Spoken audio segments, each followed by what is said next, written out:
The Watcher House. Mist swallows a cul-de-sac as a colonial house looms, quietly breathing. A swing set moves by itself, the night pretending not to notice. A for sale sign carries a red sold sticker, damp edges curling. Leaves skitter along the curb like whispers fleeing a secret. Upstairs, a faint window glow pulses, as if the house inhales. On stark white, letters assemble, The Watcher House.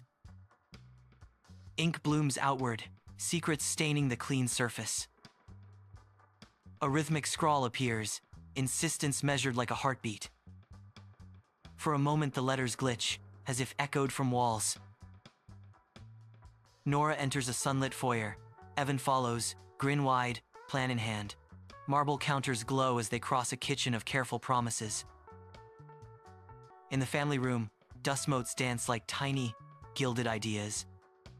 Evan maps futures with a fingertip, pointing up toward possibility.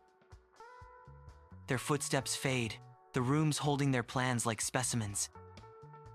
On the lawn, Evan seals the deal with the realtor's practiced handshake.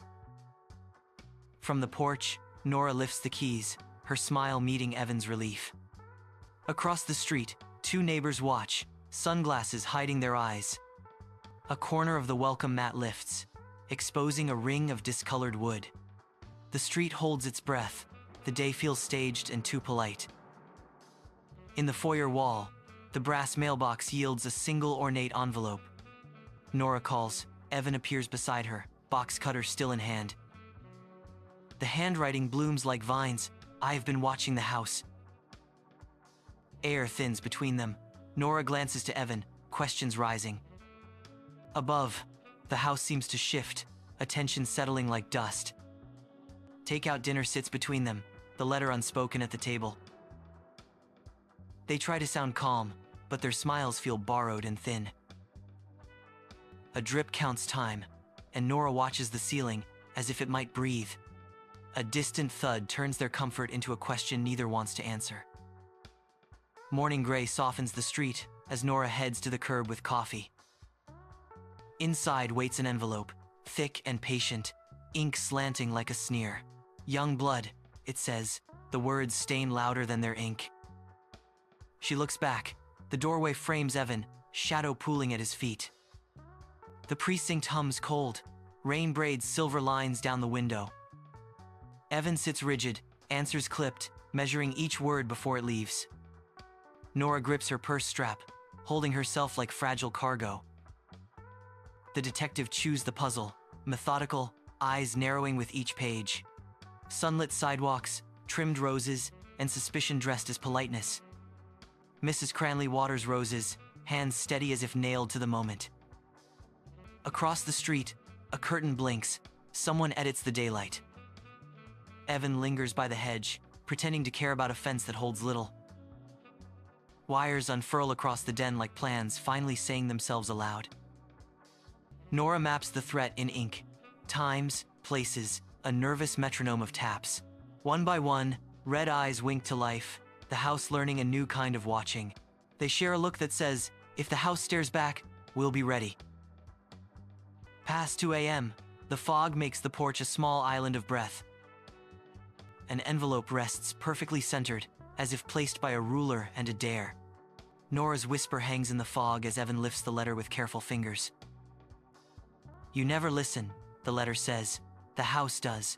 The fog approves. Evan steps onto the porch at 2:13 a.m., breath fogging in the cold. A pale envelope lies centered on the mat, placed with eerie precision. Evan bends, hesitating, then reaches toward the letter. Nora opens the door behind him, whispering his name into the fog. He lifts the envelope.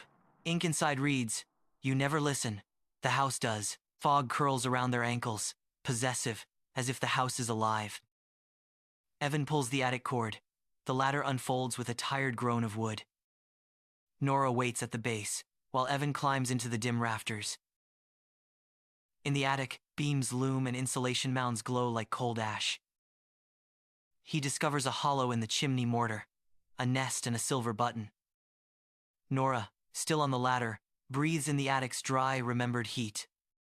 The house seems to exhale, holding its patient, private memory between them. Half-unpacked boxes and softened daylight weigh on the living room. Nora sits on the floor, back to the couch, eyes on the beach photo. Evan stands by the fireplace, letters in hand, shoulders bowed. He says they should leave. She nods without looking up. The choice lands like keys dropped on tile, small, final, echoing.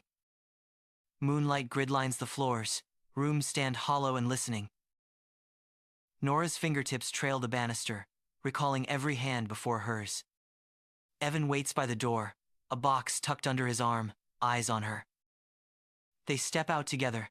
The lock clicks, a seal over what remains inside. The house seems to inhale after them, keeping its own counsel. The house sits in fog, porch light a single, watchful pupil. Detective stands opposite, hands in pockets, gaze fixed on the upper window. The camera drifts toward the brass mail slot, like drawn by a promise. A fresh envelope slips through and lands with a soft, decisive tap. Would you live there? The question lingers like breath in fog.